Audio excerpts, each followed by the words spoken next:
प्रदेश के कैबिनेट मंत्री गणेश जोशी और भारतीय जनता पार्टी युवा मोर्चा के राष्ट्रीय उपाध्यक्ष नेहा जोशी ने सिद्धपीठ मां सुरकंडा देवी में जाकर पूजा अर्चना की और देश और प्रदेश की सुख शांति के लिए कामना की। इस अवसर पर नेहा जोशी की ओर से विशाल भंडारे का आयोजन किया गया, जहां पर सैकड़ों की संख्या में भाजपा कार्यकर्ताओं के साथ ही स्थानीय लोगों ने भी प्रसाद ग्रहण किया। वहीं 101 कन्याओं को भोग चढ़ाया गया और उन्हें उपहार भेंट किया गया। इस मौके पर कैबिनेट मंत्री गणेश जोशी ने कहा कि मां सुरकंडा देवी के आशीर्वाद से आज वह प्रदेश की सेवा कर रही है। उन्होंने कहा कि मुख्यमंत्री पुष्कर सिंह धामी के नेतृत्व में उत्तराखंड प्रगति के पथ पर अग्रसर है। उन्होंने कहा कि 2024 के लोकसभा चुनाव में प्रधानमंत्री नरेंद्र मोदी एक बार फिर से देश का नेतृत्व करेंगे। इस अवसर पर भारतीय जनता पार्टी युवा मोर्चा के राष्ट्रीय उपाध्यक्ष नेहा जोशी ने कहा कि आज उनके द्वारा 101 कन्याओं का विधि विधान से पूजन किया गया है। उन्होंने उम्मीद जताई है कि भारतीय जनता पार्टी एक बार फिर से देश में सरकार बनाएगी। साथ ही इसी अवसर पर राजेश नौटियाल ने कहा कि हम सब देवभूमि के वासी हैं और यहाँ के हर इंसान में देवों का वास है।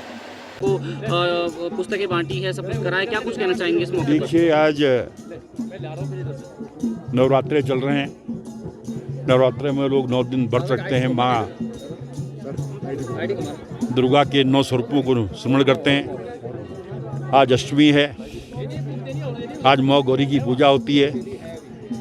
आज माँ सुरकंडा के मंदिर में आशीर्वाद लेने के लिए हम लोग यहाँ पर आए, मैं मेरी बेटी, और यहाँ पर भी हमने 51 कन्याओं का कन्या पूजन किया है।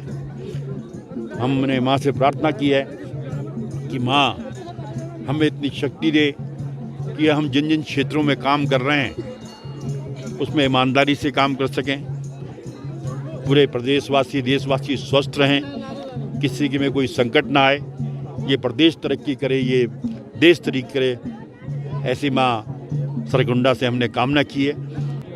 नरेंद्र मोदी जी पर विश्वास करती है, जहाँ पूरे देश में भारतीय जनता पार्टी का परचम लहराएगा, उसकी शुरुआत उत्तराखंड से होगी। उत्तराखंड की 5 सीटें भारतीय जनता पार्टी जीतेगी। पदभार आवंटन को लेकर लगातार कांग्रेस हमलावर है। पदभार आवंटन को लेकर जो है कांग्रेस लगातार हमलावर है। अब काम में देखो, खिसियानी बिल्ली खम्बा नोचे, इनकी बात कुछ करने को है नहीं। अब क्या करेंगे बेचारे, मुझे तो उन पर तरस आता है। मुझे बीच में सुना था कि वो राहुल गांधी को यहाँ ला रहे हैं, लेकिन अब उनकी वहाँ लाने की हिम्मत नहीं हो रही है। उसके रैली ने उनकी सबकी आंखें खोल दी हैं। और जैसा कि मैं कह रहा हूँ, जो मुझे दृश्य दिखाई दे रहा है, एक बार फिर 2024 में मोदी जी देश के प्रधानमंत्री बनेंगे, भारतीय जनता पार्टी की सरकार बनेगी। जय माता दी। सारी कन्याओं को जो है वो काफी बांटी, क्या कुछ कहना चाहेंगे? देखिए, आज अष्टमी का दिन है और इस दिन हम देवी माँ की पूजा करते हैं, और इससे अच्छा हमें लगता है जो सुरकंडा देवी हमारा मंदिर है, इसकी इतनी मान्यता है, इतना तेज है कि जो यहाँ आया है उसकी मनोकामना भी पूरी होती है। और आज एक सौभाग्य यहाँ पर मिला कि हर साल अष्टमी पर मैं भंडारा करती हूँ। आज माता ने कुछ ऐसा योग बनाया कि उनकी शरण में आकर यहाँ भंडारा करने का मुझे मौका मिला। और सबसे अच्छी बात है कि आज 101 कन्याओं का हमने यहाँ पे कन्या पूजन भी किया। उनको विधिवत तरीके से उनका पूजन जैसे नवरात्रि में किया जाता है वो किया, उनको कुछ भेंट अपनी तरफ से दी। और एक संकल्प आज हम सब, आपने देखा होगा पूरा हमारा भारतीय जनता पार्टी परिवार यहाँ पर आज उपस्थित है। हम सब ये संकल्प लेकर जा रहे हैं कि जिस तरह मोदी जी लगातार, चाहे वो 33% सेंटर में आरक्षण की बात हो, या हमारे धामी जी यहाँ पर 30% हमारी लड़कियों को आरक्षण सरकारी नौकरी में जिस तरीके से उन्होंने दिया है, उसी प्रकार से हम भारतीय जनता पार्टी का जो पूरा परिवार है ऐसे ही इन बच्चियों के लिए, अपनी बहनों के लिए समर्पित रहे। यही संकल्प आज हम आज अष्टमी के मौके पर यहाँ सुरकंडा देवी से लेकर जा रहे हैं। इस सिद्धपीठ से मैं तो यही मैसेज देना चाहूँगी कि हमारी बेटियों का हमेशा सम्मान हो, उनको आगे बढ़ाने के लिए जिस तरीके से हमारे जो बड़े नेता हैं, जिस तरीके से मोदी जी काम कर रहे हैं, धामी जी काम कर रहे हैं, अगर समाज का हर एक व्यक्ति हमारी बेटियों को आगे बढ़ाने का काम करे तो मुझे लगता है जितनी प्रतिभा हमारी इन बच्चियों में है उतनी और किसी में नहीं है। हमारी उत्तराखंड की बेटियां केवल भारत में ही नहीं, पूरे विश्व में हमारा नाम रोशन करेंगी। जी, क्या कुछ कहना चाहेंगे? आज जो है वो उत्तराखंड के एक बहुत बड़ा सिद्धपीठ जो है माँ सुरकंडा में यहाँ पर आए हैं, क्या कुछ मैसेज देना चाहेंगे?